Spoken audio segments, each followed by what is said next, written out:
বিসমিল্লাহি আলহামদুলিল্লাহ ওয়াসসালামু আলা রাসূলিল্লাহ। সম্মানিত দ্বীনী ভাই ও বোনেরা, আসসালামু আলাইকুম ওয়া রাহমাতুল্লাহি ওয়া বারাকাতুহু। কিছুদিনের মধ্যেই আমাদের মাঝে চলে এসেছে পবিত্র আশুরা। আশুরা একটি বিশেষ দিন এবং এই দিনে বিশেষ ইবাদত রয়েছে। আল্লাহর হাবিব বিশ্বনবী প্রিয় নবী মুহাম্মদুর রাসূলুল্লাহ সাল্লাল্লাহু আলাইহি সাল্লাম এই দিনটিকে বিশেষ গুরুত্ব আরোপ করেছেন। আর এই দিনে অন্যতম একটি আমল হলো রোজা রাখা। আর এই রোজার অনেক গুরুত্ব এবং ফজিলত রয়েছে। প্রথমত রাসূল সাল্লাল্লাহু আলাইহি সাল্লাম বলেছেন, আশুরার রোজা পূর্ববর্তী 1 বছরের গুনাহ মাফের কারণ হতে পারে।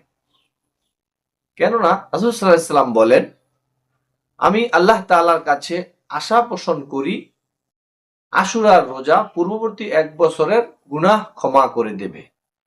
সহিহ মুসলিম। সুবহানাল্লাহ। আশুরার এই রোজার ব্যাপারে রাসূলুল্লাহ সাল্লাল্লাহু আলাইহি সাল্লাম বিশেষ গুরুত্ব দিতেন।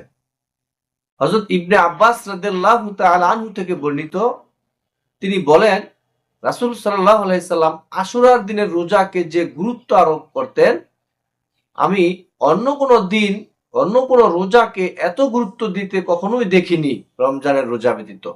সহিহ বুখারী। সুবহানাল্লাহ। অতএব আশুরার দিনে রোজা একটি গুরুত্বপূর্ণ ইবাদত, আর এই রোজার মাধ্যমে পূর্ববর্তী 1 বছরের গুনাহ সমূহ আল্লাহ তাআলা ক্ষমা করে দিবেন। দ্বিতীয়ত, আশুরার এই দিনে রোজা রাখার ব্যাপারে মানুষদেরকে রাসূলুল্লাহ সাল্লাল্লাহু আলাইহি সাল্লাম উৎসাহ প্রদান করেছেন। হযরত ইবনে আব্বাস রাদিয়াল্লাহু তাআলা আনহু থেকে বর্ণিত, রাসূলুল্লাহ সাল্লাল্লাহু আলাইহি সাল্লাম যখন মদিনায় আসেন, মদিনার ইহুদিরা আশুরার দিনে রোজা রাখতেছিলেন। বিশ্বনবী সাল্লাল্লাহু আলাইহি সাল্লাম তাদেরকে জিজ্ঞাসা করলেন, এই দিনটি কি? তখন ইহুদিরা বলল, এই দিনটি একটি পবিত্র দিন, বিশেষ দিন, যেই দিনে আল্লাহ রাব্বুল আলামিন হযরতে মূসা আলাইহিস সালামকে এবং তার জাতিকে ফেরাউনের কবল থেকে মুক্ত করেছিলেন এবং ফেরাউনকে এবং তার বাহিনীকে ধ্বংস করে দিয়েছিলেন। এজন্য হযরতে মূসা আলাইহিস সালাম এই দিনে রোজা রেখেছিলেন। তখন রাসূল সাল্লাল্লাহু আলাইহি সাল্লাম বললেন, আমরা মূসা আলাইহিস সালামের সাথে সম্পর্ক তোমাদের চাইতেও বেশি। অতএব রাসূল সাল্লাল্লাহু আলাইহি সাল্লাম নিজেও রোজা রাখলেন, অন্যদেরকেও এই দিনে রোজা রাখার ব্যাপারে নির্দেশ দিলেন। সুবহানাল্লাহ।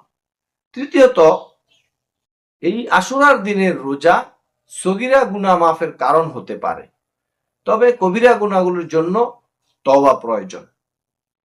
ইবনে তাইমিয়া রাহমাতুল্লাহি আলাইহি বলেছেন, সালাত, রমজানের রোজা, আশুরার রোজা এবং আরাফার রোজাগুলি সগীরা ছোট ছোট গুনাহগুলি মাফের অন্যতম কারণ হতে পারে।